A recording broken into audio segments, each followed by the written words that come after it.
Bienvenidos, queridos hermanos, a otra cápsula, a otra lección más sobre la Sagrada Escritura. Estamos estudiando exactamente lo que cada libro de la Biblia significa, por qué se le puso ese nombre a ese libro, o por qué la Biblia, se llama Testamento, se llama Alianza, se llama Antigua Alianza.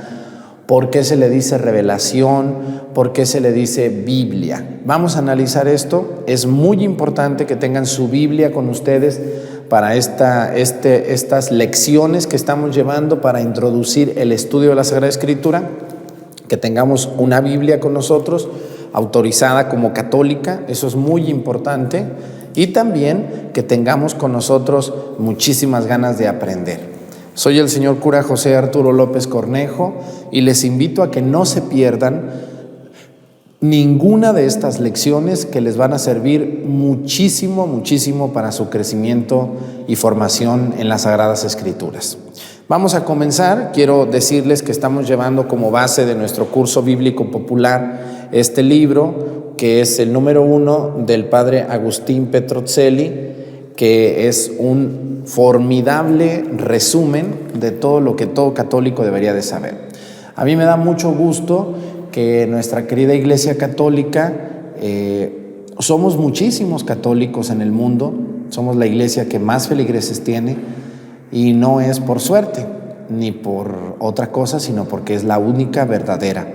Aunque a algunos no les guste, pero bueno, con mucha pena, con mucha disculpa, vamos a continuar con este estudio. Y a mí lo hago por esta razón, porque yo creo que más de la mitad de los católicos que conozco son católicos sin saber por qué son.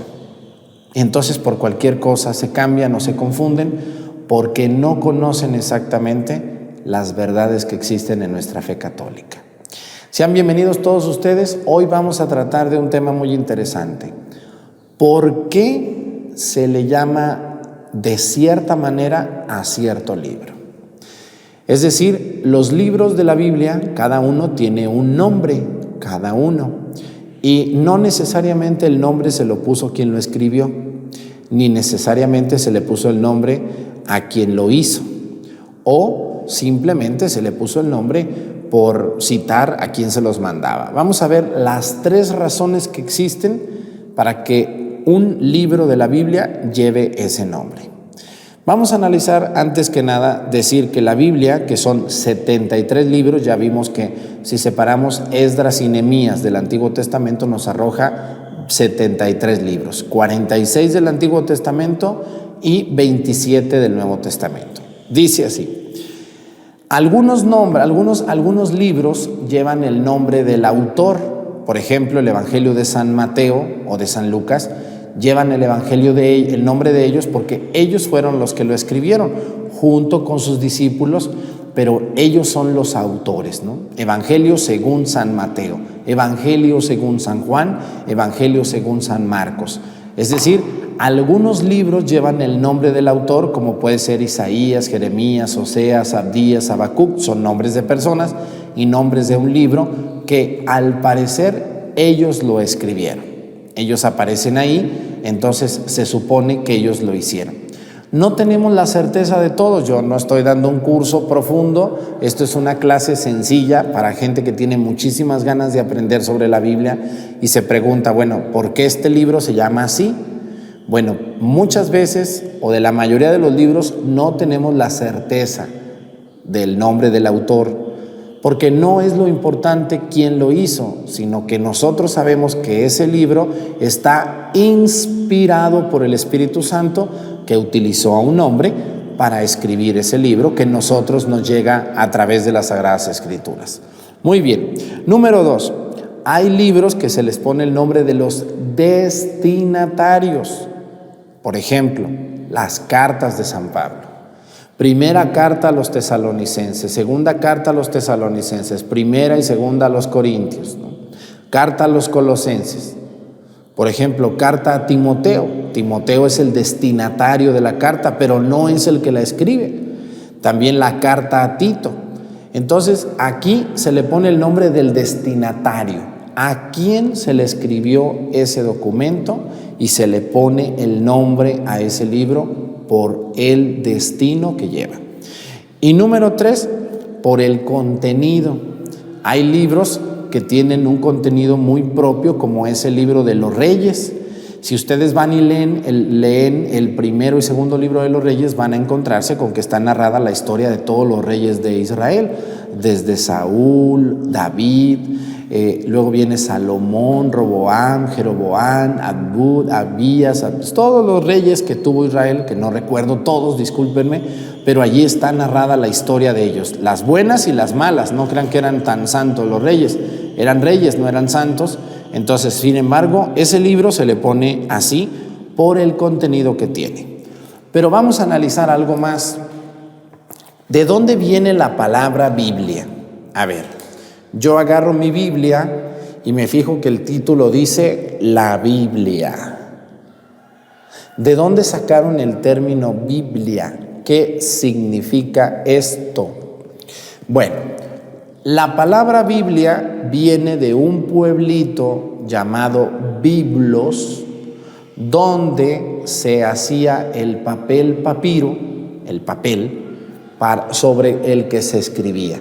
Entonces, cuando nosotros escuchamos la palabra Biblia, estamos refiriéndonos al pueblito llamado Biblos, donde el papel era muy común. Recuerden que la Biblia fue escrita sobre papel primero. Ya después se va a utilizar la piel de animales también en ciertas partes del Nuevo Testamento, pero en un primer lugar se escribió sobre un libro, un papel muy rudimentario, muy sencillo, de un lugar llamado Biblos. Aquí se utilizaba, para ese lugar era donde se fabricaban los libros. Vamos a ir a la Biblia. Quiero que ustedes vayan, y yo también, si tienen su Biblia ahí, en el segundo libro de los Macabeos. Les recuerdo que hay que ponerle unas pestañitas a su Biblia para que ustedes puedan ver rápidamente y encontrar la cita que les estoy diciendo. Vamos a ver el segundo libro de los Macabeos. A ver si lo encuentran primero que yo, porque yo ando batallando, como que lo escondí muy bien, o no supe ni dónde le puse ese separadorcito a la Biblia. ¿Ya lo encontraron ustedes? El primero y el segundo libro de los Macabeos. Aquí ya está. Segundo libro de los Macabeos, aquí dice, segundo libro de los Macabeos. Vamos a ir a ese segundo libro y vamos a buscar el capítulo 8. Recuerden que en las anteriores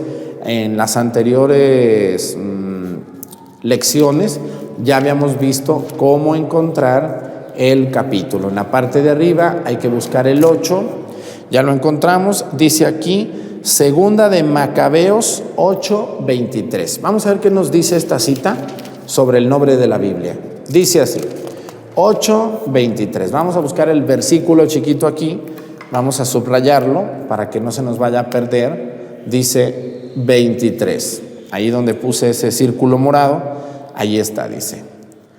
También estaba allí Eleazar. Efectuó la lectura del libro sagrado y, dando como consigna ayuda de Dios, encabezó el primer destacamento y atacó a Nicanor. Allí está, dando lectura del libro santo. Entonces, la Biblia se menciona como libro santo. O sea, la Biblia no se va a quedar como un libro cualquiera, sino se le va a dar el título de libro santo. De ahí va a venir el nombre de la Santa Escritura, y vamos a ver más. Bueno, libro santo. Vamos ahora a la palabra escritura. Ustedes a veces y yo escuchamos que decimos la Sagrada Escritura, es decir, lo que está escrito, pues es aquello que se pone así, de puño y letra, sobre algún papel o sobre algún lugar. Entonces, cuando decimos nosotros Sagrada Escritura, estamos hablando de lo sagrado. La palabra sagrado es propio de Dios, o sea, el único sagrado es Dios. Y cuando nosotros le ponemos a un libro Sagrada Escritura, le estamos dando a un papel la pertenencia a Dios. Dice así, viene de escribir, se denomina así por el mensaje o la palabra de Dios que permanece escrita. Jesús mismo, al rechazar las tentaciones, empleó la expresión escrito está. Vamos ahora a la Biblia. Quiero que me acompañen al Evangelio de San Mateo. Ese yo creo que lo van a encontrar bien rápido. Evangelio de San Mateo, miren, aquí está, ¿vale? San Mateo, Evangelio de San Mateo, capítulo 4, versículo 4. Vamos a buscar el libro, el capítulo número 4, que está aquí, capítulo 4, versículo 4. Dice así, pero Jesús le respondió, escrito está, el hombre no solamente vive de pan, sino de toda palabra que sale de la boca de Dios. A ver, escrito está. Nuestro Señor Jesucristo le hace una referencia a algo sobre que el hombre no solo de pan vive, sino de toda palabra que sale de la boca de Dios. Y entonces le da una connotación muy clara a la Escritura. Por eso decimos Sagrada Escritura. ¿Correcto? Vamos bien. Dice, son calificadas de sagradas o santas. Ya vimos en Macabeo, cuando decimos libro santo, segunda de Macabeo, y ahora le decimos libro sagrado y escritura sagrada. Ahora Cristo es el que habla de la escritura sagrada en Mateo 4:4, y luego dice, hablamos de la calificación de sagradas o santas por su autor, que es el Espíritu Santo. Por su contenido, bueno, aquí está, el autor de la Sagrada Escritura es el Espíritu Santo. Esto es muy importante. ¿La escribieron hombres? Claro que sí, pero estos hombres no se daban cuenta que estaban inspirados por el Espíritu Santo y lograron conseguir para nosotros el documento de inspiración más grande que tiene la humanidad, la Biblia, las Sagradas Escrituras. Dice, entonces, es sagrado por el autor, por su contenido, que es el mensaje de la salvación. Así es, la Biblia no viene a dar chismes ni noticias del pasado, viene a hablar de un mensaje de salvación. Te doy este mensaje para que te salves, para que puedas contemplar algún día el rostro de Dios. Y luego dice, y por su influjo santificador de quien lee y medita. Quien se pone a leer las Sagradas Escrituras sabiendo lo que está leyendo y las medita, se santifica.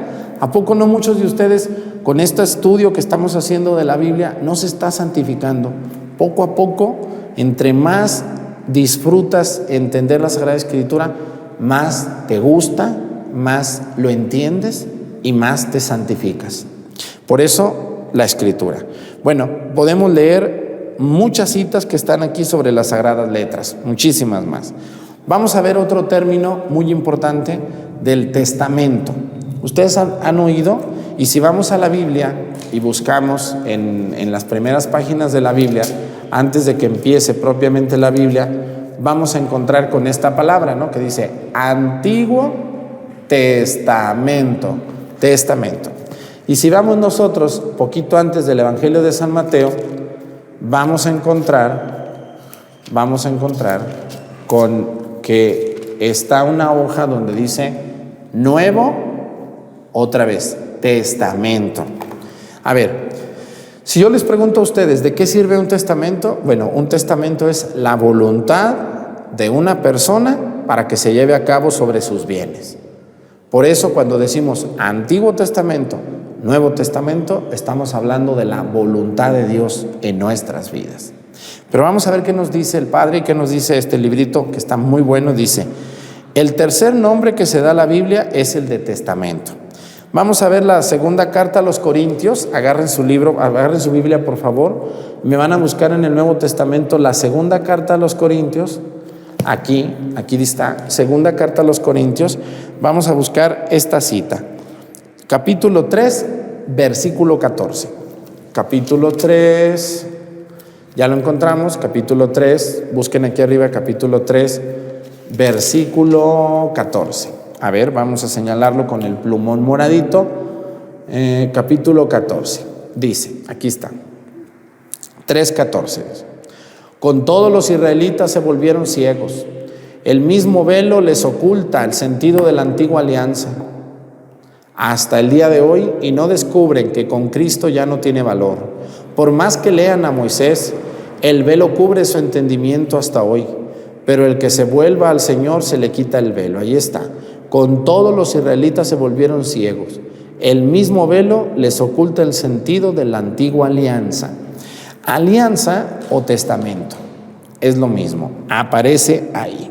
Muy bien, dice, este nombre aplicado a la Biblia se explica de dos maneras para entender la palabra testamento. Número 1, dice, así como un testamento es un escrito legal que se hace una promesa de dejar los bienes a los hijos y demás parientes, así también la Biblia es una promesa de Dios puesta por escrito. Todo lo que está en la Biblia es palabra de Dios y es una promesa de Dios al pueblo. Dios promete al pueblo. Dice, esta gran promesa está sellada con el Nuevo Testamento. Ahí está. El antiguo son las promesas de Dios y el nuevo es el sello definitivo y el cumplimiento de Dios de su promesa cuando nos envía a su Hijo que derrama la sangre por nosotros. Las palabras, fíjense, vamos a ver la etimología. La palabra testamento es una palabra castellana. Nosotros, el español que hablamos en Latinoamérica, pues ya es muy diferente al español original de España y sin embargo nos hacemos entender unos y otros. Entonces, cuando decimos la palabra testamento, viene del latín testamentum. Testamento es castellano, testamentum es latín. Recordemos que todas las lenguas romances vienen del latín. Dice que corresponde a la palabra griega diaseke. Diaseke se dice en griego y a la palabra hebrea berit. Berit en hebreo. Pues bien, estas palabras significan, fíjense lo que significan. 4 cosas significan estas palabras. Pacto, un acuerdo, pacto contigo algo. 2, una alianza, me alío contigo para hacer algo juntos. Número 3, un convenio, te doy, me das, estamos de acuerdo, nos damos la mano. Y número 4, un contrato, tú me das tanto, yo te doy tanto, o yo te pago cuando y tú me pagas cuando. Contrato, convenio, alianza y pacto entre Dios y nosotros. Bueno, si ustedes quieren, porque hay gente que no quiere hacer pacto con Dios, no quiere hacer un contrato con Dios. Ellos son muy egoístas y viven en su mundo. Entonces, por eso la Biblia se llama testamento, que también es una alianza. Muy bien. Dice así, bueno, en la consagración, ¿se acuerdan? Sangre de la nueva alianza. ¿Se acuerdan ustedes de esa frase? Cuando yo celebro la misa, pues todos los días digo esa palabra. Cuando digo, esta es mi sangre que se entrega por ustedes, sangre que será derramada por ustedes y por muchos. Alianza, una nueva alianza. Nuevo Testamento. La alianza sellada con la sangre de Jesús. Dice, con esta palabra, el pacto, la alianza de Dios que hizo con los hombres desde Abraham y luego con su pueblo a través de Moisés en el monte Sinaí y con los profetas. Dios hace una alianza en el monte Sinaí, ¿se acuerdan? Cuando yo subí al monte Sinaí, apenas me acuerdo, y cuando Dios le dice a Moisés, ustedes serán mi pueblo, yo seré su Dios, aquí están los mandamientos que tienen que cumplir. Siempre los protegeré, siempre estaré con ustedes. Qué hermosa alianza entre Dios y el pueblo de Israel. Después con los profetas otra vez hace Dios la alianza y después con Cristo se rompe la antigua alianza y nace la nueva alianza, la alianza de nosotros con Dios. Dice, el Antiguo Testamento constituye el antiguo pacto o la antigua alianza. Así es que es válida, fue válida, ya no es válida para nosotros. Dice, y la nueva alianza es la de Jesús, que aparece en el Nuevo Testamento sellada con su muerte y resurrección. Alianza definitiva y para todos los hombres. O sea, ya no va a haber otra alianza, nada de que, pues otra vez otra alianza. No, la alianza es única, última y definitiva.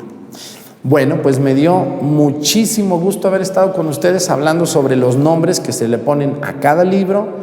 El nombre de la Biblia, el nombre de testamento, el nombre de alianza, el nombre de pacto, el nombre de sagradas escrituras, el nombre de escritos santos, todo esto que está en la Biblia y que vamos a seguir estudiando. Esta fue la lección número 6 de esta introducción o de estas clases sobre todo lo que está alrededor de la Biblia. Me da mucho gusto que vean estas transmisiones, que las compartan y que juntos vayamos enamorándonos cada día más de las Sagradas Escrituras. Que el Señor Todopoderoso nos bendiga en el nombre del Padre, del Hijo y del Espíritu Santo. Amén. Gracias por suscribirse a mi canal, por darle me gusta, allí donde está la manita, y por seguir estas transmisiones de manera tan amable como ustedes lo hacen. Que tengan una excelente día, excelente tarde a la hora que nos vean por allá en sus hogares. Muchísimas gracias.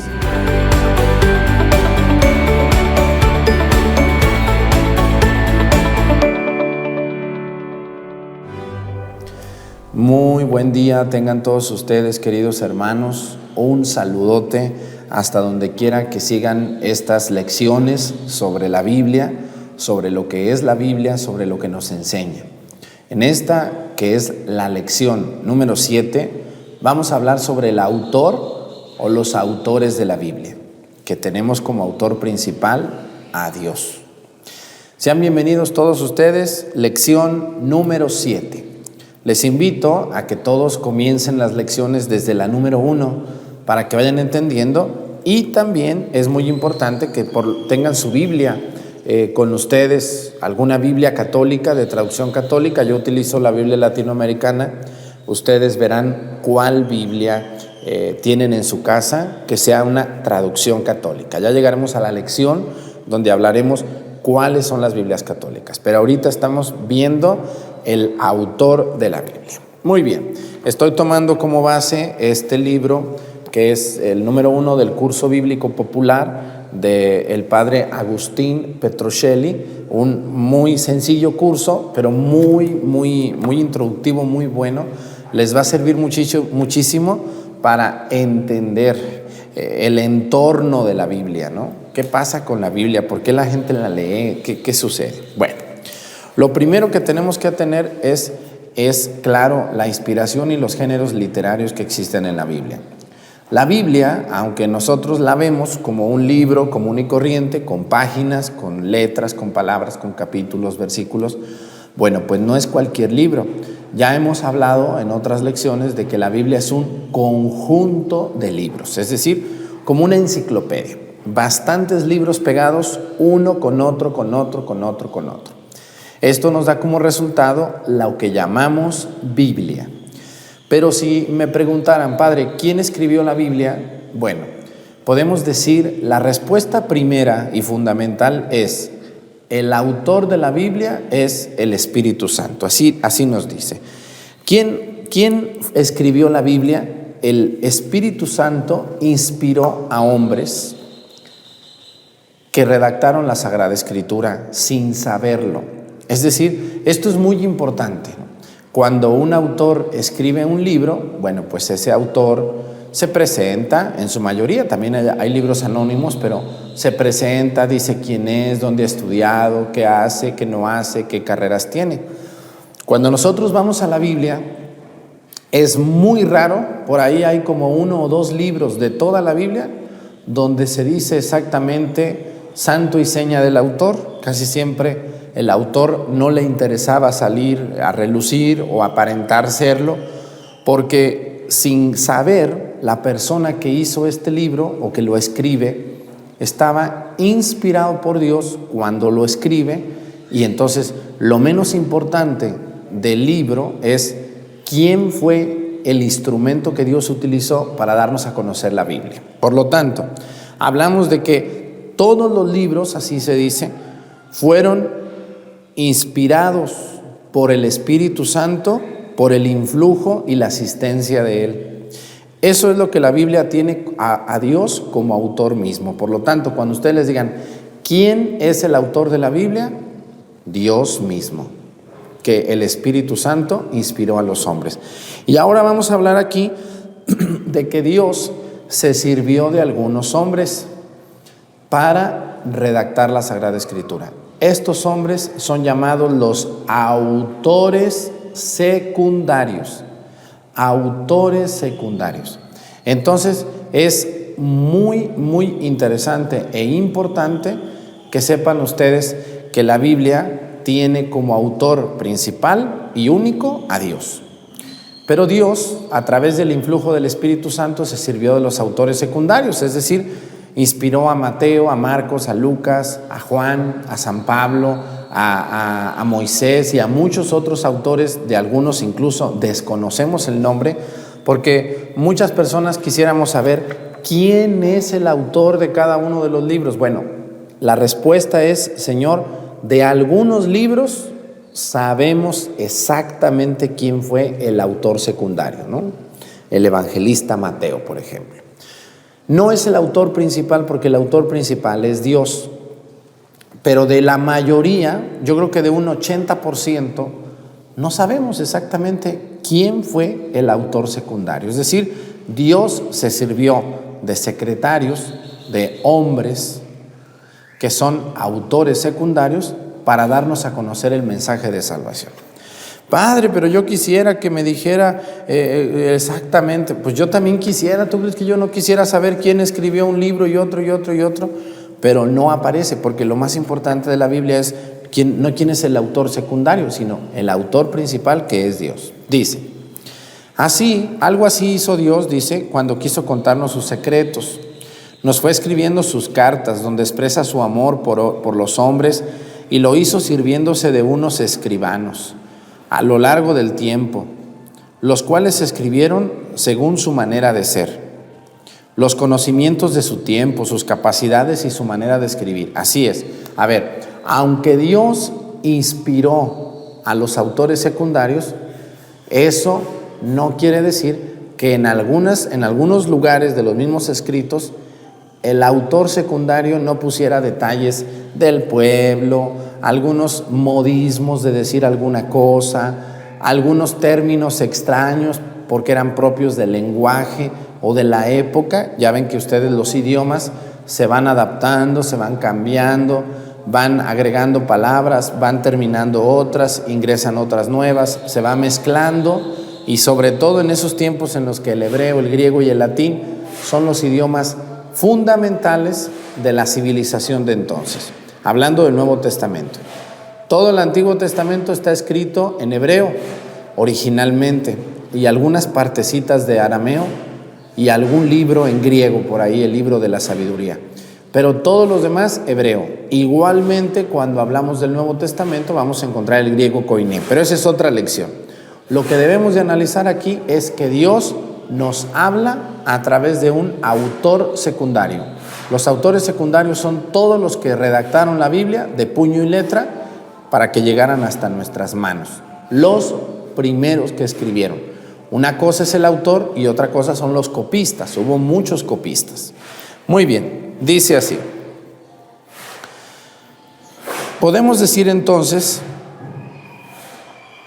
que la Biblia tiene dos autores: el autor principal, que es el Espíritu Santo, y los autores secundarios, que son los hombres de quienes Dios se sirvió para escribir cada uno de los 73 libros de la Biblia. De hecho, hay libros donde se dice que hay más de un autor. A veces hay agregados, hay cosas que están por ahí, y tenemos que tener mucho cuidado cuando hablamos de los autores. Por eso podemos decir que los libros de la Biblia son inspirados. O sea, un libro de la Biblia no tiene nada que ver con un libro que es muy cercano a esta época, pero no está inspirado.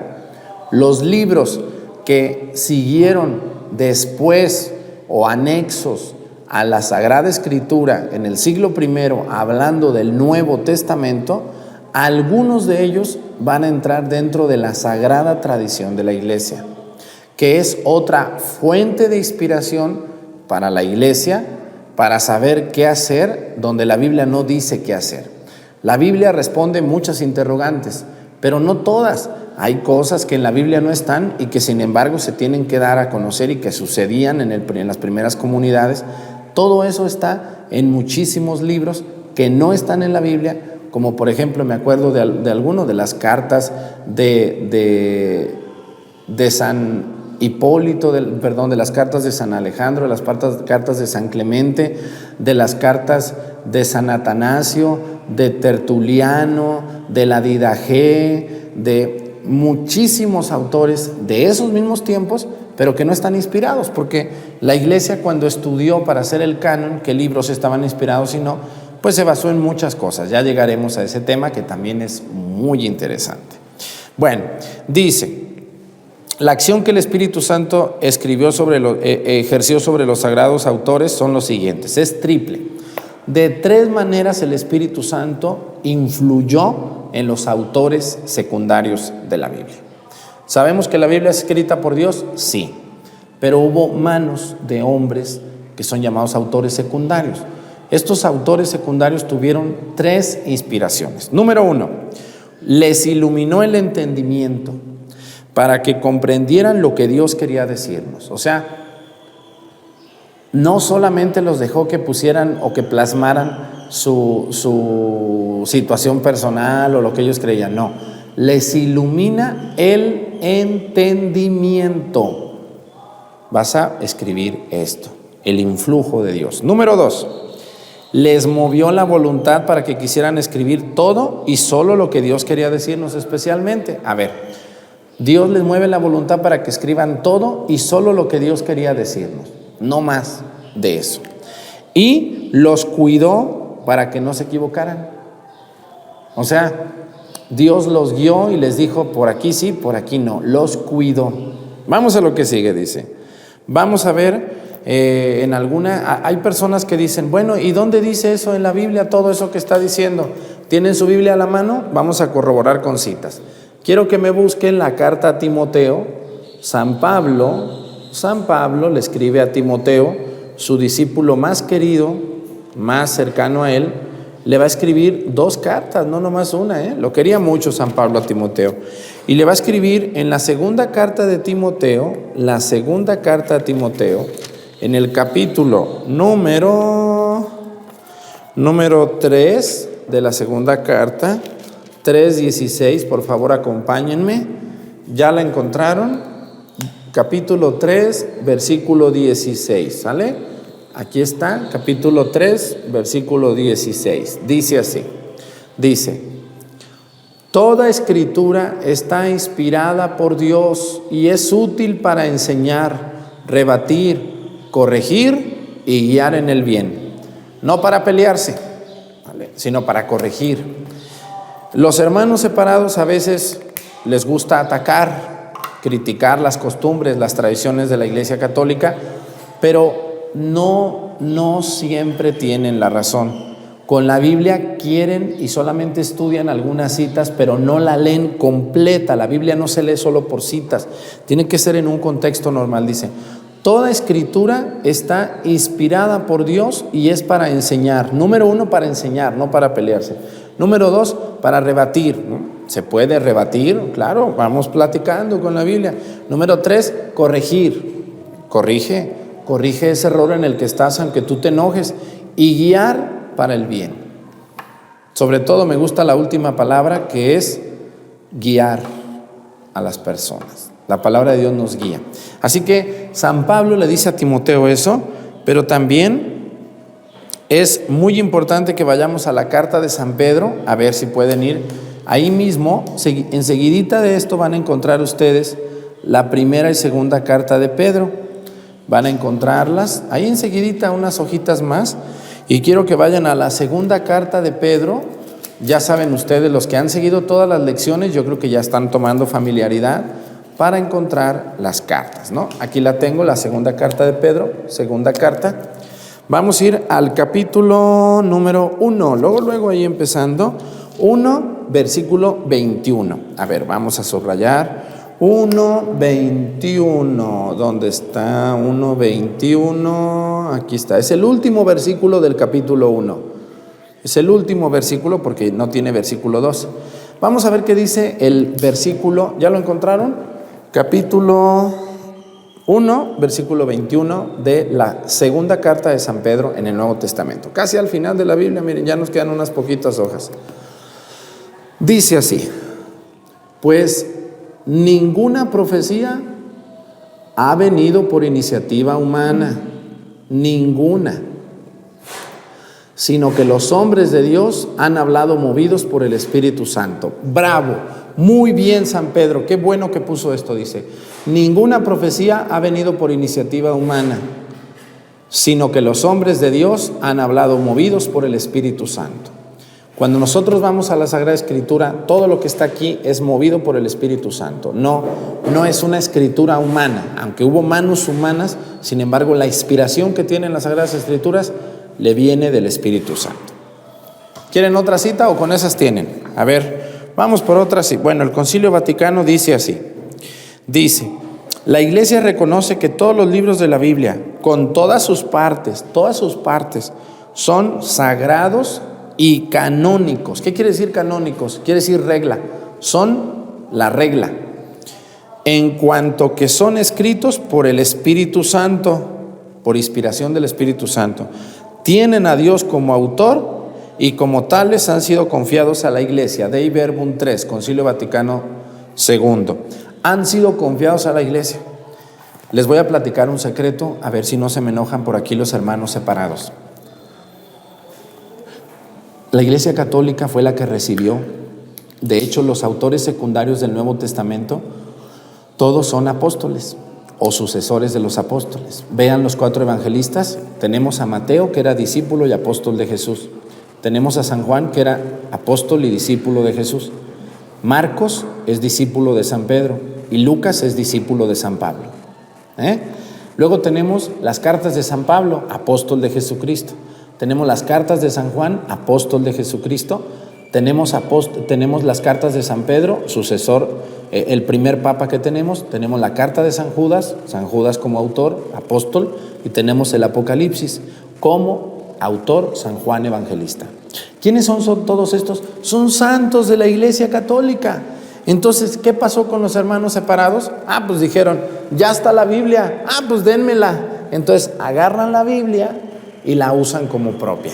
Cuando la Iglesia fue la que recibió sagradamente de Dios el Nuevo Testamento, que ahora ellos utilizan y presentan como propio. Con mucho respeto, hermanos, cuando la Biblia se escribió, el Nuevo Testamento, siglo I, ustedes ni sus luces, aparecieron 1500 años después.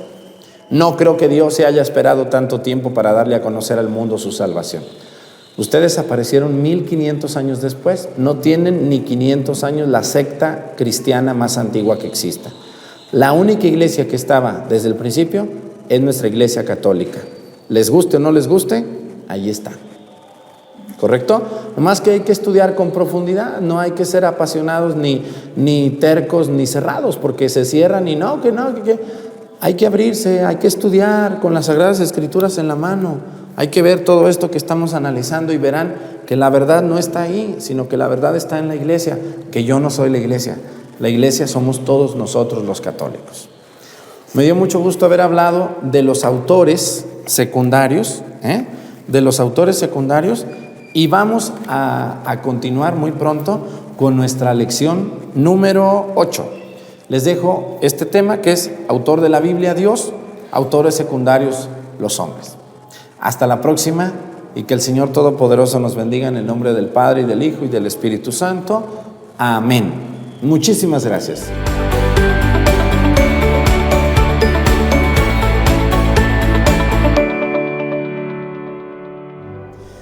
Muy buen día tengan todos ustedes, queridos hermanos. Les saludamos en esta lección 8 sobre nuestro acercamiento a las Sagradas Escrituras.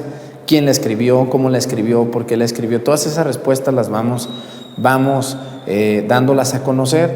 Les invito a todos ustedes que si es la primera lección que vean, no la vean. Váyanse a la lección 1, que está aquí atrásito en esta lista de reproducción en YouTube, donde dice lista de reproducción. Vamos a ponerle ahí donde dice lección 1 y van a entender mejor todo esto y disfrutar mejor estas enseñanzas sobre la Biblia. Soy el señor cura José Arturo López Cornejo. Les saludo aquí desde mi parroquia de San Juan Bautista de Acatlán para todos ustedes. Gracias por estar conectados, gracias por tener su Biblia. Les invito a que vayan por su Biblia, la vamos a ocupar. Una Biblia católica, ¿no? Católica, latinoamericana, del pueblo de Dios, la Biblia peregrina, la Biblia en América. Esa Biblia les va a servir mejor que una Biblia que a lo mejor es protestante y no lo saben. Muy bien, hoy vamos a hablar de un tema muy necesario que muchísimas personas desconocen. ¿Quién puede interpretar la Biblia? A ver, padre, yo que soy una persona que soy muy bueno en la contabilidad, en la arquitectura, en la ingeniería, en la agricultura, en lo que sea. ¿Puedo tomar la Biblia y abrirla y leerla yo solo? Bueno, de poder sí puedes. Pero si usted quiere entender la Biblia, no se recomienda que se haga de manera individual. Es decir, usted la puede leer de manera individual, pero no se recomienda interpretar de manera individual sin el consejo o el acompañamiento de alguna persona que tenga un mínimo de preparación, sobre todo en la Iglesia Católica. No personas que son fanáticas o que son exageradas o que utilizan la Biblia con una interpretación personal, desviando la interpretación auténtica de las Sagradas Escrituras. Vamos a hablar de eso, que es muy frecuente, ¿eh? Ahorita cualquier persona ya se cree amo y señor de la Biblia. Yo no soy amo y señor. He estudiado un poco las Sagradas Escrituras de acuerdo a lo que la Iglesia nos marca y trato de ayudarles. Pero no quiere decir, miren, no quiere decir, la interpretación no es que yo agarre la Biblia, lea un versículo y un capítulo y diga, a mí me dice esto y esto y esto. No, eso no es una interpretación.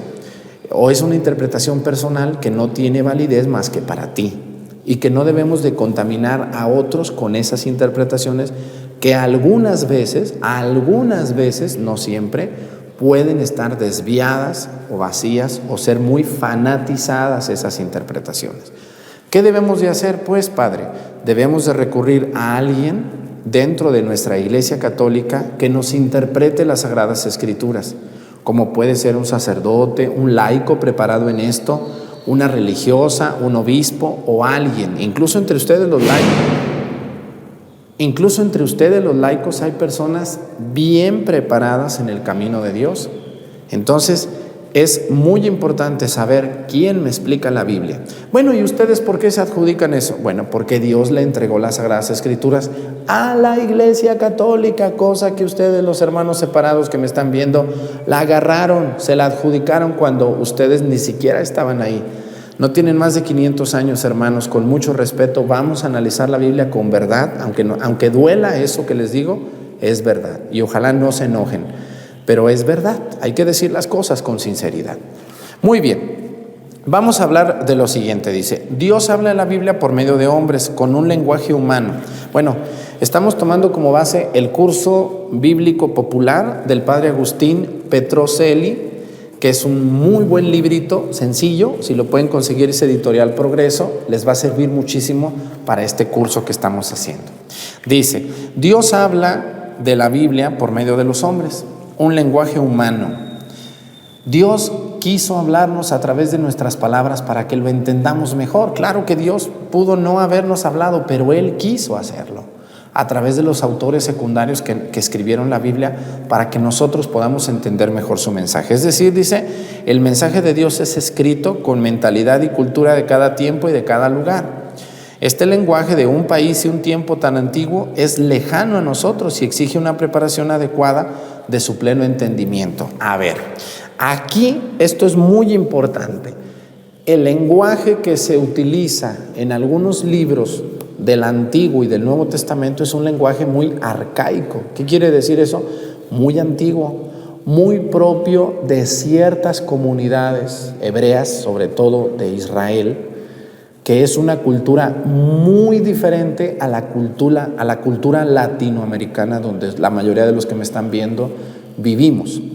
Entonces, cuando nosotros vamos a la Biblia y una persona va a nuestra casa, a la puerta, y nos lleva la Sagrada Escritura y nos dice, hermana, aquí dice en el libro de los Proverbios, dice en el libro del Deuteronomio, no adorarás a ninguna piedra. Entonces uno ve eso y dice, ay, pues sí dice eso la Biblia, entonces ¿por qué en la iglesia me están engañando? No, señora, a ver, acabamos de decir que la Biblia fue escrita en una comunidad muy concreta, que es la cultura israelita, donde hace más de 2000 años, más de 4000 años, las comprensión del pueblo era muy diferente a la comprensión suya y mía. Entonces, toda palabra de Dios tiene que ser actualizada, tiene que estar interpretada de manera muy, muy rigurosa por la autoridad competente. Si yo voy a su casa y le leo a usted un libro que se escribió hace 3000 años, a la actualidad que usted vive, rodeada de televisión, de celulares, de medios de comunicación, de infinidad de cosas, bueno, pues va a salir de la onda, como que va a decir, bueno, pues esto a mí, ¿qué me dice? Entonces, tenemos que tener mucho cuidado, tenemos que analizar las interpretaciones de la Biblia en su contexto completo, no en lo que la persona que lee quiere leer tal cual. No tenemos que ser en algunas citas muy antiguas tan rigurosos, porque si somos rigurosos, todos salimos perdiendo, hasta quien la interpreta. Mucho cuidado, hermanos, tenemos que interpretar la Biblia de acuerdo a la autoridad de la iglesia, y es lo que vamos a ir haciendo en este curso. Muy bien, ¿ya me entendieron un poquito? Y luego sigue así, dice, por eso la iglesia invita a los cristianos, esto es muy importante, a desconfiar de una interpretación individual. O sea, lo que esa persona dice, que la Biblia dice, si no es una autoridad de esa persona, hay que dudar de eso. Porque no puede haber una interpretación individual de la Biblia desentrañada o quitada de toda realidad humana. Esto es muy, muy importante que lo sepamos. Y vamos a corroborar este dicho con una cita. ¿Qué les parece si vamos a la Biblia? Vamos a ir a la ya tienen su Biblia, ¿verdad? Porque si no tienen Biblia y están en estas lecciones bíblicas, pues imagínense, más atarantados no podemos estar. Van por su Biblia, por favor. Segunda de Pedro. La segunda de Pedro, que está al final casi de la Biblia. Primera y segunda de Pedro. ¿Dónde está? Primera y segunda y tercera de Juan. Anden que no la encuentro, pues ¿dónde la dejé o qué? A ver, Judas, aquí está. Vamos a ir a la segunda de Pedro. Segunda de Pedro 1:20. Capítulo 1, versículo 20. Muy bien. Segunda de Pedro, estoy en la primera, vamos a la segunda de San Pedro. Aquí está, segunda de Pedro. Vamos al capítulo número 1, versículo 20. Y quiero, aquí está, miren, déjenla, voy a señalar. Este círculo moradito es el versículo 20 del capítulo 1 de la carta de San Pedro. Dice así, sépanlo bien, ninguna profecía de la Escritura puede ser interpretada por cuenta propia. ¡Ay, Padre! Y yo que todos los días agarro mi Biblia y digo, a ver qué me dice la Biblia a mí. O una persona que se cree ya muy salsa, va casa por casa diciéndole, hermana, le venimos a dar una interpretación de la Biblia como debe de ser, porque a usted la tienen engañada. Y les falta decir, y ahora yo vengo también a engañarla a usted, ¿no? Pudiera suceder. Fíjense nomás lo que dice la segunda carta de San Pedro en el capítulo 1, versículo 20. No se les olvide, por favor, eso dice. Sépanlo bien, ninguna profecía de la Sagrada Escritura puede ser interpretada por cuenta propia. No, claro que no. Los sacerdotes también no podemos interpretarla nomás porque yo pienso. No, tenemos una autoridad que nos regula en esto con mucho respeto a la Sagrada Escritura. No podemos ir y decir lo que queramos o a aprovecharnos de una cita para malinterpretar o para aprovechar. No, por eso la interpretación de la Biblia no es personal. Eso es una costumbrita que tienen incluso algunos católicos que hace mucho daño y que es nociva. Mucho cuidado, hermanos, ustedes que permiten que alguien les introduzca doctrina nociva de interpretaciones individuales de la Sagrada Escritura. Eso no se debe de hacer y no se recomienda. Dice, y atenerse a la interpretación de la misma iglesia, a quien ha sido confiada la verdad de la palabra de Dios. Así es. La Iglesia Católica es la que ha recibido la palabra de Dios desde el siglo I. Les guste o no les guste, hermanos separados, ustedes tienen 500 años, no tienen 2000 como nosotros. Entonces ustedes no pueden ser dueños de la Sagrada Escritura, aunque la usan y la usan muy bien. Eso los felicito, pero a veces tergiversan muchas citas que no están enteradas ni interpretadas en su ubicación verdadera. Vamos a ver una cita que corrobore que la iglesia es la única que puede interpretar la palabra de Dios.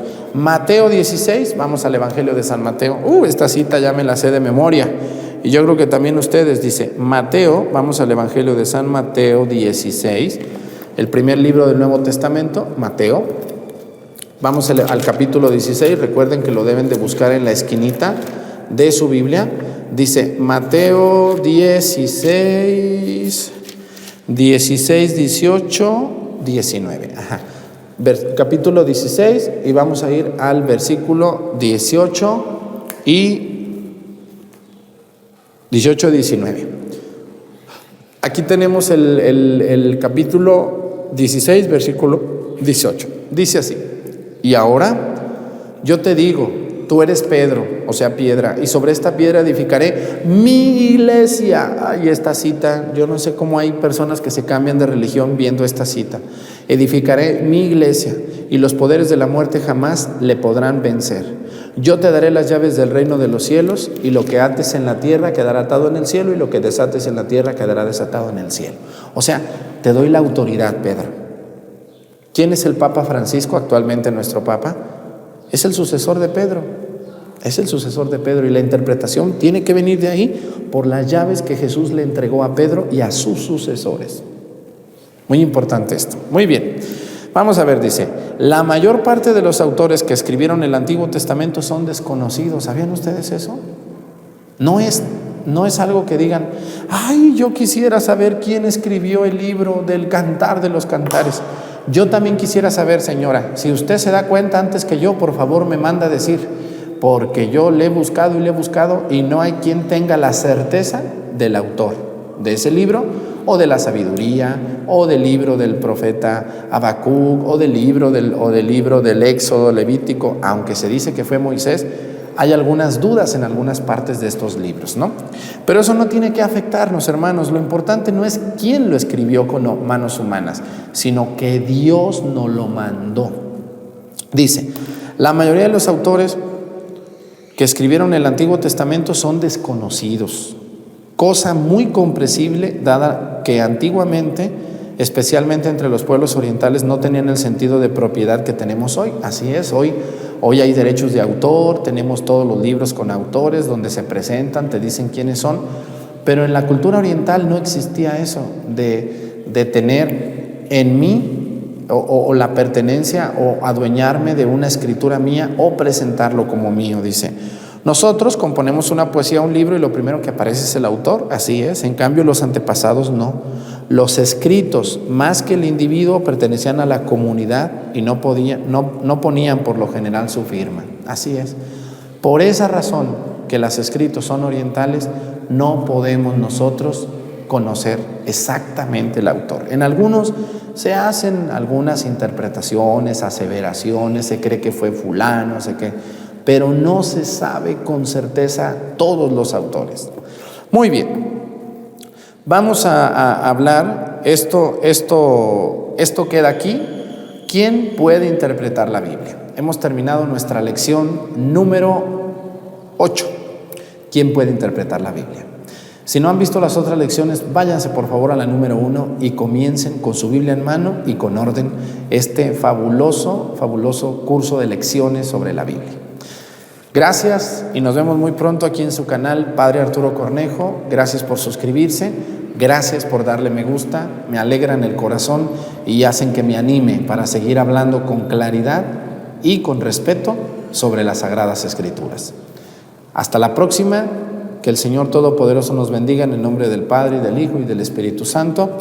Amén. Muchísimas gracias.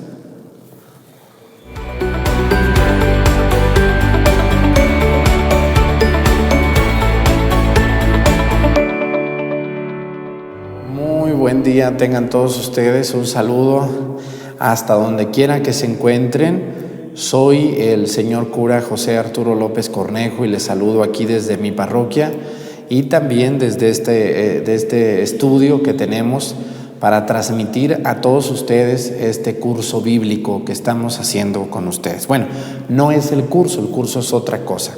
Estas son lecciones sobre la Sagrada Escritura y todo lo que alrededor hay de ella. Les quiero recomendar que tengan su Biblia. Es muy importante que tengamos una Biblia católica a un lado de nosotros en estas lecciones bíblicas, porque si no tenemos la Biblia, pues se nos va a olvidar muy fácil y al rato vamos a estar preguntando lo mismo que el Padre está dice. Como a veces hay gente que dice que tiene muchas dudas, pues sí, y si no se acerca a estudiar la palabra de Dios, las dudas van a seguir ahí por muchísimo tiempo.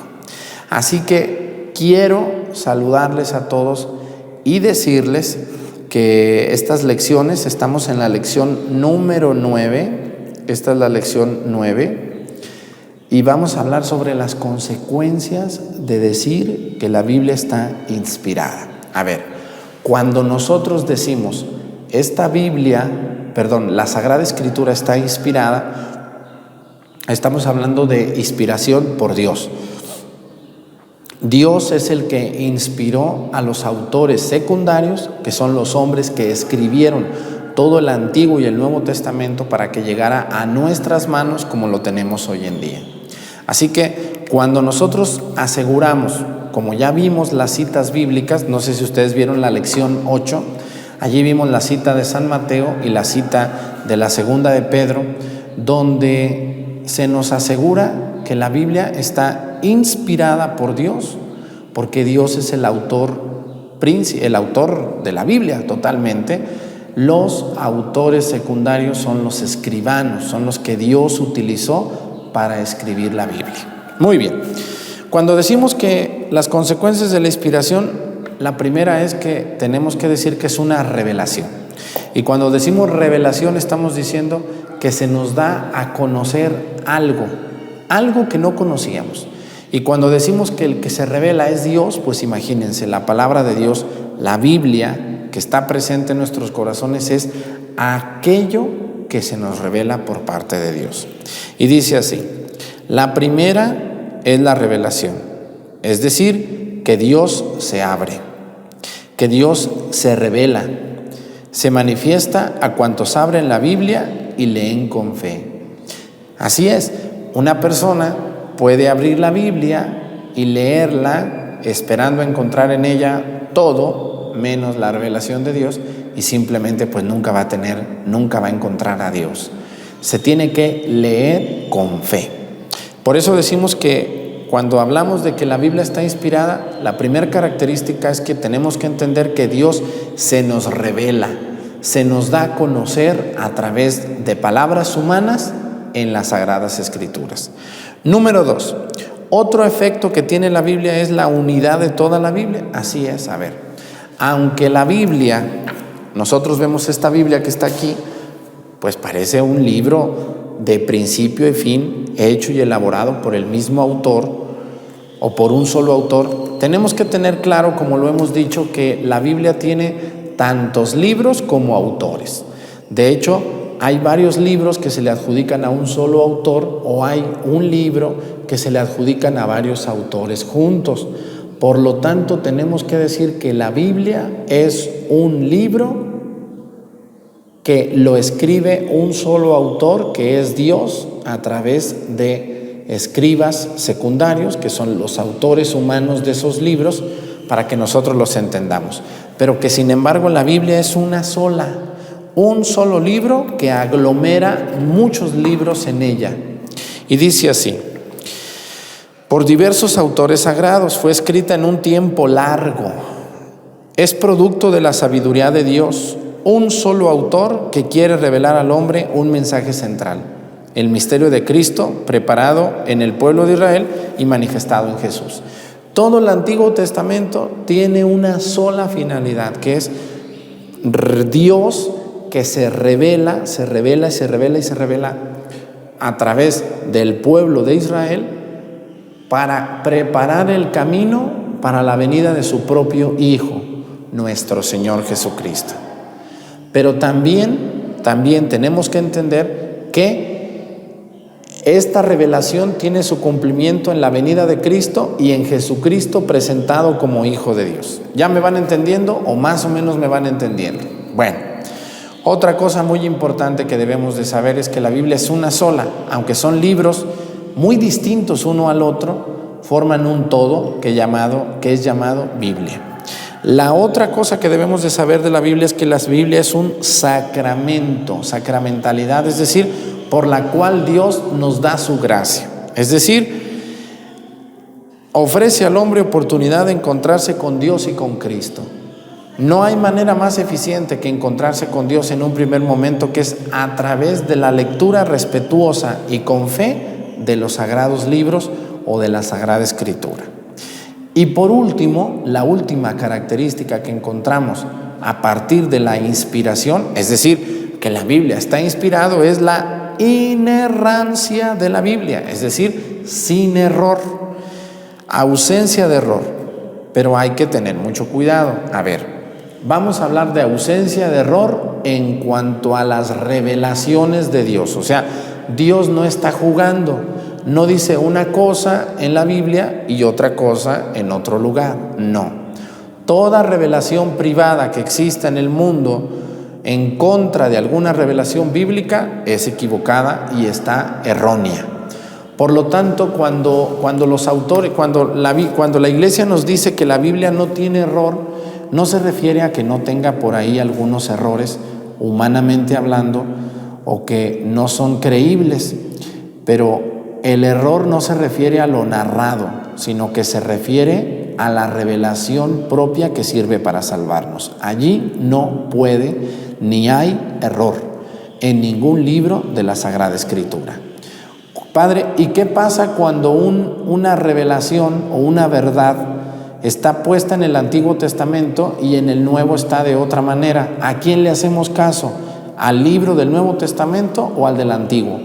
Bueno, al del Antiguo lo respetamos, era la revelación de Dios para el pueblo de Israel y para nosotros, pero nosotros tenemos que hacerle caso al Nuevo Testamento, a los libros del Nuevo Testamento, porque son los libros que hablan ya muy directamente de Cristo.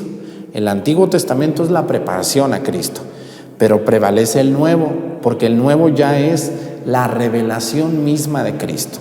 Así que cuando decimos que la Biblia no tiene error, no quiere decir que no haya por ahí algunas cosas raras que quizá un autor utilizó para explicar algunas verdades narradas en ese tiempo. Vamos a ver esto.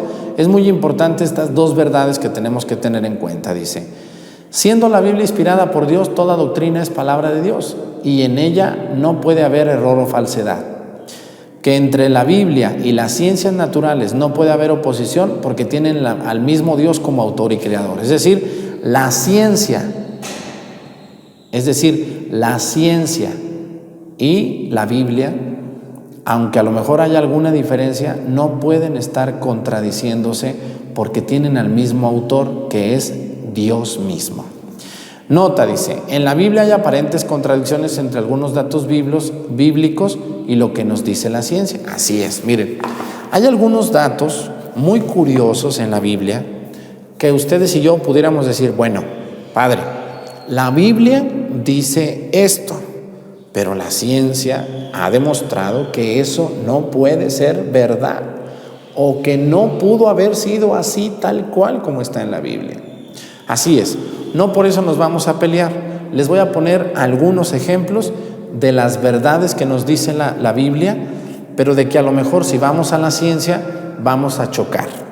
Y eso nos tiene que ayudar a confluir los dos puntos en un solo punto. Número 1, la Biblia dice que Dios creó todo en 6 días y en el séptimo descansó. La ciencia dice que esto se llevó miles de millones de años. ¿A quién le hacemos caso? ¿A la ciencia o a la Biblia? La respuesta es a las dos. Número 1, el creador de todo es Dios. La Biblia, el autor de la Biblia, hablando del libro del Génesis, donde está esta narración bíblica de que Dios creó, separó e hizo todo en 6 días, tenemos que entenderla en cuanto que el autor nos trata de decir que el creador de todo es Dios. Esta persona utilizó el número de 6 días para darnos a entender que Dios no lo hizo todo de una sola forma o en un solo momento, no, sino que Dios fue creando todo poco a poco. En un día hizo esto, en otro día hizo esto, en otro día hizo esto. La ciencia nos enseña que no todo fue hecho al mismo tiempo, sino que fue evolucionando paulatinamente hasta llegar al mundo que hoy es. Y de hecho el mundo sigue evolucionando hasta el día de hoy. Por lo tanto, ¿hay error en la Biblia? Bueno, error no, porque el creador es Dios uno solo. Quizá la manera de narrar de este autor no fue la apropiada, pero no tenía él otra manera de escribir. Hay que entender que la Biblia fue escrita, sobre todo el libro del Génesis, más o menos 700 años antes de Cristo. Por lo tanto, ellos no sabían ni de medición, ni siquiera de días ni de noches. Todo lo medían de una manera muy simple, y fue la manera con la que el autor del Génesis quiso darnos a conocer que Dios es el que interviene y el que crea. Muy, muy importante. Pero otra cosa que también debemos de tener claro es lo siguiente. No quiere decir que la Biblia, que la ciencia esté mal. Quizá la ciencia tiene verdad en esto, pero sin embargo el creador de todo es Dios, independientemente que lo haya hecho en 7 días o en millones de años. Padre, pero entonces no lo hizo en 7 días. Mira, no te tienes que quedar con eso. Hay que entender que los días y la medición de los días lo hicimos nosotros. Para Dios un día, dice la Sagrada Escritura, son como 1000 años. No sabemos, porque la dimensión de tiempo en Dios no existe, porque Dios es eterno, no es temporal como tú y como yo, que tenemos una fecha de nacimiento y una fecha de muerte. Dios no tiene fecha de nacimiento ni fecha de muerte, es eterno. Por lo tanto, Dios creó todo de la nada y es su autor principal. La ciencia nos dice que en millones de años, la Biblia nos dice que en días. Eso no importa. Lo importante es la mano de Dios en todo lo que creó. Muy bien. Otro ejemplo que pudiéramos darnos es que dice que el profeta Jonás se lo comió la ballena y estuvo 3 días en el vientre. Bueno, pues esto no podría ser real, porque pues si se lo come, pues ya es parte de su organismo y no puede estar una persona viva dentro de otra, porque empieza la digestión. Entonces, Padre, ¿cómo podemos entender? Podemos entender que es un ejemplo de resguardo de Dios para Jonás. Jonás es comido, entra en una ballena, pero por prodigio de Dios no es devorado, no es muerto. Esto pudiéramos entenderlo como un refugio de Dios. Es decir, quizá el autor no encontró la manera de decir del resguardo de Dios y utilizó este género literario que la ciencia no nos permite, pero que el autor del libro del profeta Jonás nos narra. Así que no tienen que enojarse, porque esto no es tan importante ni es fundamental en la revelación de Jesús. No estamos jugando ni estamos mintiendo, sino que se utiliza una manera literaria de narrar una verdad profunda. ¿Correcto? ¿Sí me entienden o se me van a asustar? Muy bien. Eso no aplica a todo. No por eso vamos a decir que no existió Abraham, no por eso vamos a decir que no existió el profeta Isaías. Claro que existieron, todos ellos existieron. La Biblia nos da así. Ahora, esto es muy importante. La Biblia no nos quiere dar a conocer datos históricos. El autor de la Biblia lo que busca es utilizar ejemplos con nombres completos para dar a entender las verdades grandísimas, como es la creación del universo, como es la elección de un rey, como es la elección de unos hombres por parte de Dios o de un pueblo. Sin embargo, quizá el autor de esos libros no supo o no entendió cómo poderlo hacer. Por eso utiliza ejemplos, utiliza nombres y dice, pues esta persona sucedió así, Dios lo elige, Dios lo llama y sucedió en tal lugar, ¿no? Entonces, si no coinciden las verdades de la ciencia, que son verdades medidas por la ciencia y solo por la ciencia, si la Biblia no coincide con esas verdades, pudiéramos pensar que está equivocada. No está equivocada. En la Biblia no hay error. Lo que existe es a veces un ejemplo mal utilizado o un ejemplo que no puede ser creíble, pero que no nos importa el ejemplo ni la persona, nos interesa la mano de Dios que existe en ese acontecimiento. Muy bien, podemos poner como ejemplo los milagros de Jesús.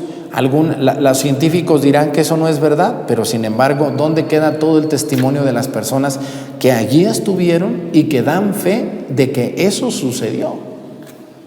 La ciencia ahí no puede decir qué pasó. Así como a lo mejor en algunas partes de la Biblia, son muy pocas, donde todo es de manera narrada muy rara. Dices, bueno, pues ¿qué pasó aquí? Bueno, la Biblia no le interesa la verdad histórica o geográfica. A ver, maestros de historia o de geografía o de matemáticas, si ustedes quieren encontrar en la Biblia datos históricos, geográficos o matemáticos, discúlpenme, la Biblia no es libro de historia, ni de matemáticas, ni de geografía. Es un libro religioso que utiliza ejemplos que quizá no estuvieron correctos o perfectos, pero que sin embargo sirven para iluminar la mente de las personas. Muy bien, dice, es una enseñanza religiosa sobre el sentido de la vida humana en relación con Dios. Muy bien, pues vamos a terminar ahí estas consecuencias de la interpretación, de la palabra interpretación en la Biblia. Muy bien, de la inspiración, perdón, ¿cuál interpretación? ¿Por qué decimos que la Biblia está inspirada, aunque a lo mejor en ella existen algunas cosas que son inverosímiles o que no son creíbles? Sin embargo, para los que tenemos fe y vemos la Biblia con un sentido analítico espiritual, tenemos y comprendemos que la mano de Dios ahí está, en los autores secundarios. Que Dios me los bendiga. Muchas gracias por haber estado en esta lección número 9 de lo que está alrededor de la Biblia. Que el Señor Todopoderoso nos bendiga en el nombre del Padre, del Hijo y del Espíritu Santo. Amén. Muchísimas gracias y buen día para todos. Nos vemos próximamente en otra lección sobre la Biblia.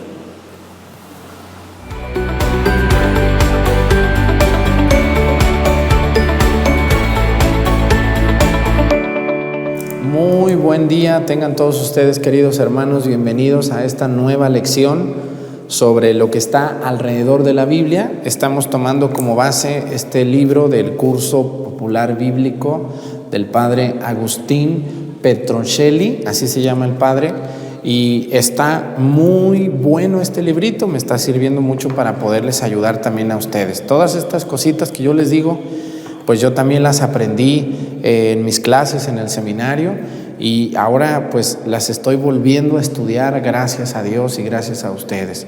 Quiero invitarlos a que tengan su Biblia por ustedes, vayan por su Biblia, una Biblia católica, por favor, porque si ustedes no tienen la Biblia, pues nomás me oyen y como me oyen otra cosa y no se les queda nada o se les queda la mitad de lo que podría quedárseles si ustedes tienen su Biblia ahí a un lado y pueden corroborar lo dicho con la Biblia. Entonces, es muy importante que tengamos nuestra Biblia a un lado de nosotros aquí en estos temas. Quien no haya visto las lecciones anteriores, por favor, no vea esta lección. Váyase a la número 1, porque si no, van a estar preguntando lo de la lección 3, lo de la lección 4, y es, discúlpenme la palabra, a veces muy enfadoso. Así que, por favor, vayan lección por lección. Váyase a la número 1 y así nos vemos hasta ahorita, que es la lección 10.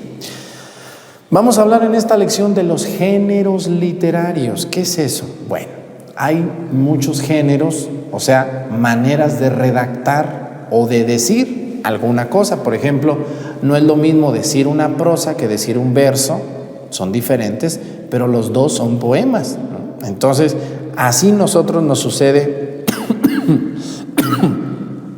disculpen, en la Biblia. Cuando nosotros vamos a la Biblia, tenemos que entender que la Biblia es el libro escrito por Dios, inspirado por Dios, por el Espíritu Santo, pero que Dios utilizó a hombres que son los autores secundarios o los escribas de la Biblia para hacernos llegar el mensaje a nosotros más fácil. Imagínense si Dios nos mandara un libro directamente del cielo, pues en un idioma que nosotros no conocemos sería muy complicado. Por eso Dios utilizó a hombres para darnos a conocer su mensaje de salvación a todos nosotros. Entonces hay que entender que la Biblia es lectura divina, pero también es lectura humana. Y cuando hablamos de lectura humana es que la leemos los hombres, pero que también hubo hombres comunes y algunos no tan corrientes que la escribieron. Muchos de ellos hombres verdaderamente santos y entregados a Dios. Entonces, cuando nosotros hablamos de los géneros literarios en la Biblia, tenemos que entender que están escritos con un lenguaje humano. Y cuando decimos lenguaje humano, decimos lenguaje imperfecto. Un lenguaje humano es platicar las realidades de Dios en una vida humana normal y tradicional como la suya y como la mía. Por eso, cuando ustedes van a la Biblia y escuchan cosas medias raras o narraciones extrañas, tenemos que entender que no podemos leer la Biblia como un libro unificado en cuanto al estilo, sí unificado en cuanto al orden que tiene la Biblia. Pero si ustedes van y abren su Biblia en el libro de los Proverbios, pues van a ver que es mucha sabiduría hebrea. El libro de los Proverbios, el libro del Eclesiastés y el libro de los Salmos recogen toda la sabiduría hebrea y nos la pasan a nosotros como una sabiduría divina. Pero si vamos al libro de la carta a los tesalonicenses, pues no tiene nada que ver con el libro de los Salmos o con el libro de los Proverbios. Por eso decimos que hay estilos literarios. Y vamos a entender que sobre todo en la Biblia hay tres. El estilo histórico, el estilo sapiencial, sabiduría narrada, y también vamos a tener poético, también hablando sapiencial o poético, un estilo poético y un estilo epistolar. También hay cartas definidas y concretas. Así que si pudiéramos resumir todos los estilos de la Biblia, podemos resumirlos en tres: histórico, poético y epistolar.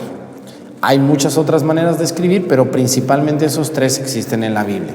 Vamos a analizar algo que nos dice el Padre. Dice así: por lo tanto, quien estudia la palabra de Dios para conocer lo que Dios quiere comunicarnos, debe estudiar con atención y tener en cuenta, entre otras cosas, los géneros literarios, que son lo que los hombres utilizamos para narrar, para describir, para dar a conocer algo. Dice: son diversos modos de hablar que utilizan los escritores de una determinada época y lugar, que expresan sus sentimientos y transmiten su mensaje. Así es, yo no le puedo pedir a un hebreo que escriba como un europeo, ni le puedo pedir a un mexicano que escriba como un inglés.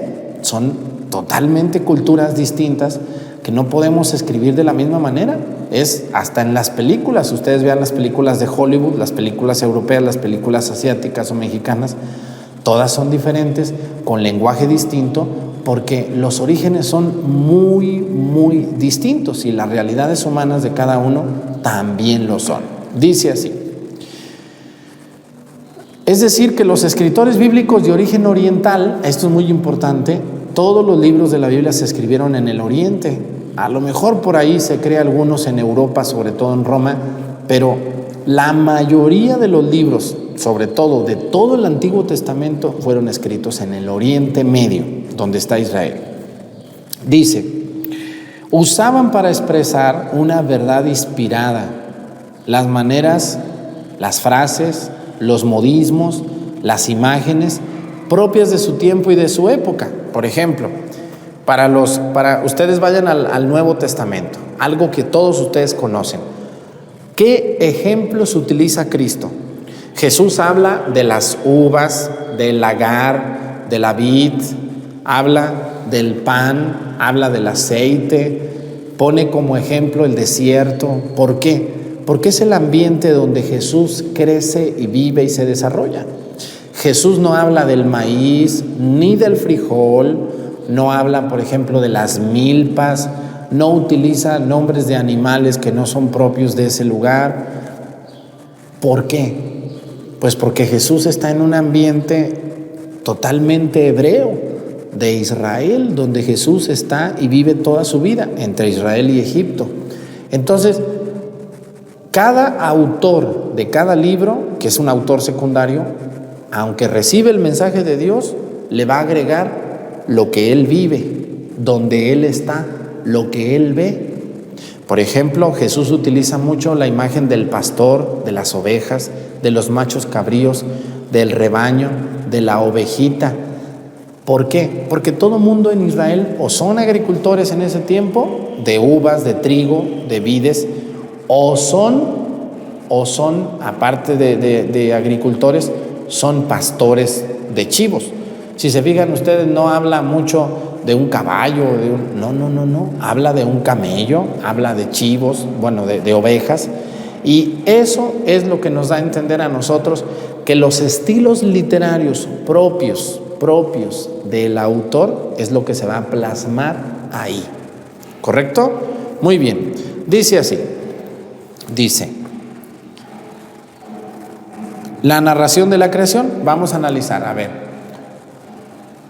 si ustedes y yo vamos y leemos la narración de la creación, que Dios en el primer día separó la oscuridad de la luz, en el segundo día separó las aguas de la tierra, los animales invertebrados, los reptiles, los que pastan, etcétera, etcétera, creó al hombre, creó las aves que vuelan, pues nosotros dijéramos, ¿cómo es posible que vaya a Dios a crear en 6 días lo que la ciencia dice que en millones de años? Bueno, el autor del Génesis utiliza un poema bellísimo, una narración, una prosa hermosa, como es la narración del Génesis, de cómo Dios crea.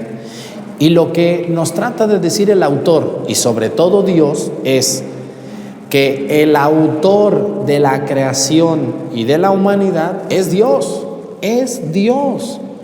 No importa si primero fueron los animales y después fueron las aves, o primero fueron las vacas y luego fueron los chivos, o primero fue el hombre y luego fue el elefante.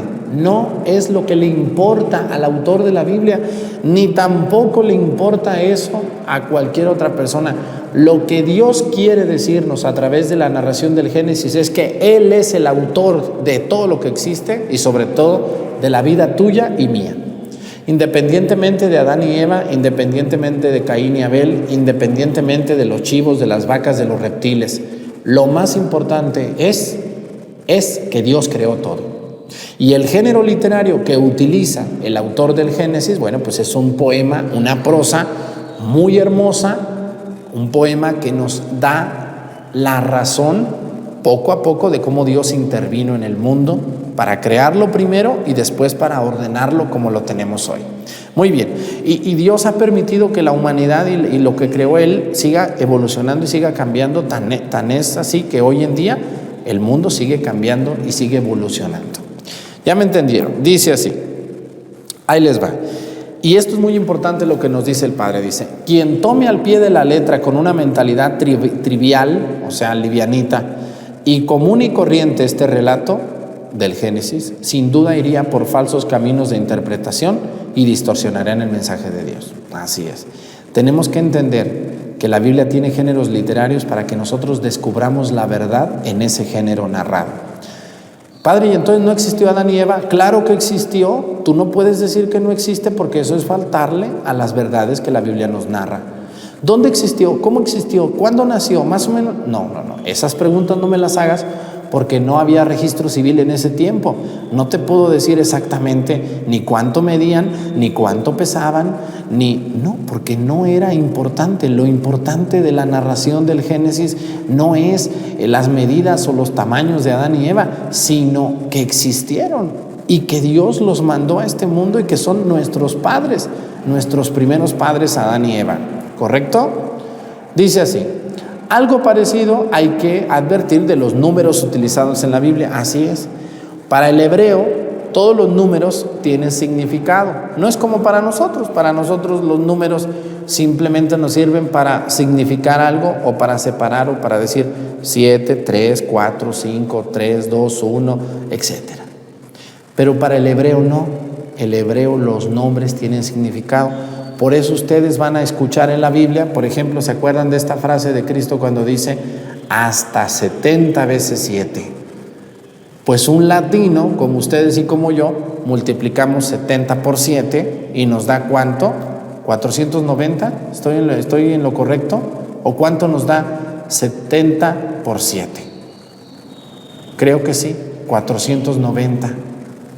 Entonces nosotros vamos a decir, entonces nomás 490 veces te perdono. No. La palabra 7 tiene otra significación de la que ya hablaremos más adelante. Lo que nos quiere decir la Sagrada Escritura es que todos los números que están en la Biblia tienen un significado mucho más allá de lo que el mismo número dice. Otro número que aparece mucho es el 40 años en el desierto, 40 años en el camino del pueblo de Israel, 40 días Jesús ayunando en el desierto, etcétera. La palabra 40. Entonces, todos los números en la Biblia son un género literario. No quiere decir que exactamente ese número es el que se tiene que hacer, sino hay que entender la significación, por el estilo literario, numeral. Los números todos en la Biblia, prácticamente casi todos, tienen un significado. Muy bien, ¿qué quiere decir 40, padre? Por ejemplo, vamos a decirles, ¿qué quiere decir 40? 40 para los hebreos quiere decir bastante tiempo, o sea, un buen rato. ¿Cuánto? No me digas, por favor, porque no sé, hay cosas que no sabemos, aunque luego me dicen, tengo muchas dudas, padre. Sí, y si no ves las lecciones anteriores, vas a tener muchas más dudas. Dice así, algunos géneros literarios.